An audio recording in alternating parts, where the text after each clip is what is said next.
आज का ये प्रेस कॉन्फ्रेंस और ये छात्र सभा जो बुलाई गई है, ये शिक्षक बहाली में जो सरकार की दोषपूर्ण नीतियां हैं उसके खिलाफ है।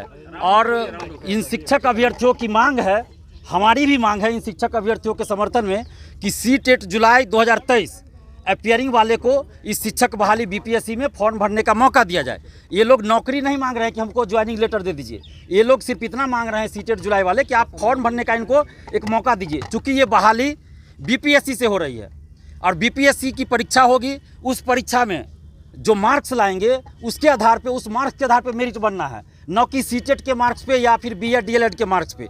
तो हम सरकार से ये मांग कर रहे हैं कि जिस प्रकार आपने हमारी बात मानी और बीएड डीएलएड को अपियरिंग में मौका दिया, उसी तरह आप सीटेट जुलाई 2023 वाले अभ्यर्थी को फॉर्म भरने के लिए इस शिक्षक बहाली में मौका दीजिए अपियरिंग में, ताकि लाखों जो छात्र हैं, हज़ारों छात्र हैं, उनको न्याय मिले। क्योंकि आपने 6 to 8 की वैकेंसी नहीं निकाला है और इसमें हज़ारों अभ्यर्थी ऐसे हैं, सैकड़ों अभ्यर्थी होंगे, हज़ारों होंगे जो सीटेट परीक्षा पहले दे चुके हैं लेकिन वो पेपर 2 में पास हैं, या बहुत सारे ऐसे स्टूडेंट्स हैं जो पेपर 2 की ही परीक्षा दिए क्योंकि उनको 6 to 8 का टीचर बनना था। लेकिन सरकार ने क्या किया, 6 to 8 की वैकेंसी ही नहीं निकाली गई है, तो फिर ये अभ्यर्थी जाएंगे कहाँ। इसलिए आप सीटेट 2023 जुलाई वाले को अगर मौका देते हैं तो ये लोग पेपर 1 पास करेंगे, पेपर 1 की परीक्षा देंगे, पास करेंगे और इसमें फॉर्म पहले आप भर दीजिए, भरने का मौका दीजिए अपियरिंग में, तो ये लोग शिक्षक बन सकेंगे, इनको एक मौका मिलेगा।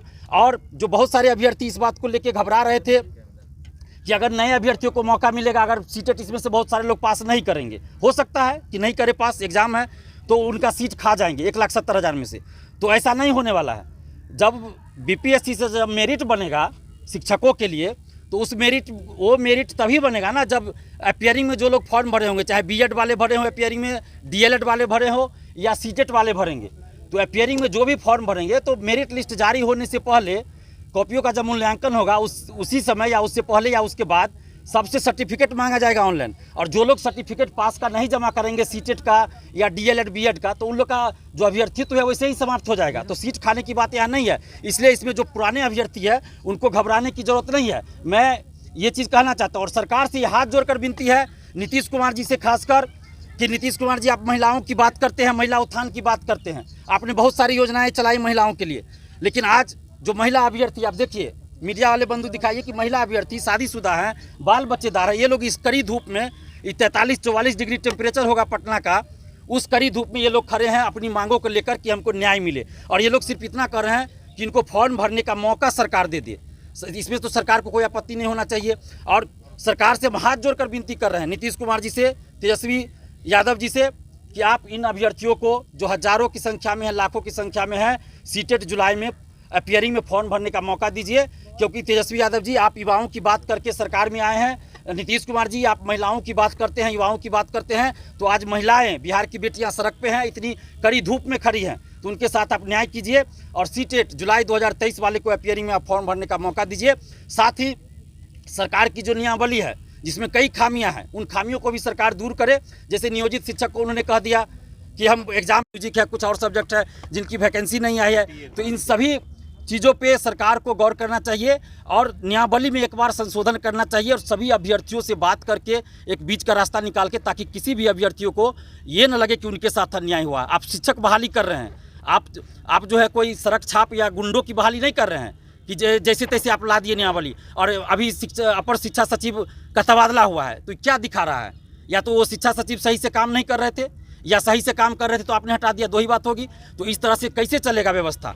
आप नियमावली में संशोधन कीजिए, जो जरूरी है, जो सकारात्मक हो सकता है उसको संशोधन कीजिए और शिक्षक अभ्यर्थियों के साथ आप न्याय कीजिए। ये सरकार से हम हाथ जोड़कर विनती कर रहे हैं, हमें आंदोलन पे मजबूर मत कीजिए। इस कड़ी धूप में किसी को शौक नहीं होता है कि बाहर निकले, और हम आज घर से आए हैं इन अभ्यर्थियों के लिए। ये अभ्यर्थी धूप में 44 डिग्री टेम्परेचर में खड़े हैं अपने हक और अधिकार के लिए, कि सरकार सुने इनकी बात को, सरकार सुने। हम उनसे आग्रह कर रहे हैं, अगर सरकार नहीं सुनती है तो इन अभ्यर्थियों के पास आंदोलन के सिवा कोई रास्ता नहीं रहेगा। हम आंदोलन करना नहीं चाहते, हमें आंदोलन का कोई शौक नहीं है। सरकार से हम हाथ जोड़कर विनती कर रहे हैं कि आप इन लोगों की बातों को मान लीजिए और सीटेट जुलाई 2023 वाले को अपीयरिंग में फॉर्म भरने का मौका दीजिए। साथ ही 6 to 8 की वैकेंसी आपने क्यों नहीं निकाला, क्या इसमें है नहीं, स्पष्ट कीजिए। सब्जेक्ट कॉम्बिनेशन को लेकर आप स्पष्ट दिशा निर्देश दीजिए। बहुत सारी चीज़ें हैं, जैसे EWS का सर्टिफिकेट को लेकर मेरे पास फ़ोन आ रहा है, उस पर आप स्पष्ट कीजिए क्या चल रहा है नहीं चल रहा है, सब्जेक्ट कॉम्बिनेशन।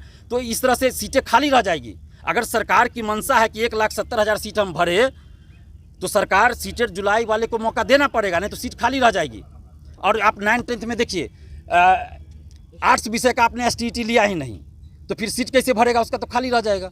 तो यानी कि 1,70,000। हाँ, जिस तरह से आप कह रही हैं कि DLED और BEd वालों को मौका मिल रहा है, तो सरकार भीड़ कम करना चाहती है या सरकार की मंशा नहीं है? और दूसरा सवाल कि आप लोग कोर्ट का रुख करेंगे क्या अगर सरकार नियमावली में बदलाव नहीं करती है? देखिए, सरकार की, वही तो मैं सवाल कर रहा हूँ, अगर सरकार की मंशा है कि हम 1,70,000 पे बहाली पूरा करें, तो इसलिए हम लोग ये मांग कर रहे हैं कि सीटेट जुलाई वाले को आप मौका दीजिए, क्योंकि ये बहाली आप BPSC से ले रहे हैं। BPSC में जो मार्क्स आएगा परीक्षा में, उसके आधार पे कर रहे हैं। तो सीटेट से क्या मतलब है कि सीटेट पास सीट चाहिए? सीटेट का मार्क्स नहीं ना कि जब बहुत ज़्यादा चाहिए उस पर मेरिट बनना है, तो सिर्फ पासिंग चाहिए। और उसमें सीटेट में भी मार्क्स का है, जैसे रिजर्वेशन 5% दिया जाता था पहले, वो भी नहीं दिया गया है। और दूसरा सवाल था कि कोर्ट जाइएगा, तो हम लोग कोर्ट नहीं जाएंगे। हम लोग लोकतांत्रिक तरीके से सरकार से मांग कर रहे हैं। अगर सरकार नहीं सुनेगी तो हम लोग लोकतांत्रिक ढंग से सड़क पे आंदोलन करने पे भी विचार करेंगे। अभी हम लोग हाथ जोड़कर विनती कर रहे हैं, सचिवालय जाकर विनती कर रहे हैं रोज़। अगर सरकार नहीं सुनती है तो फिर हम लोग सड़क पे उतरने के लिए मजबूर हो जाएंगे। चलिए, थैंक यू।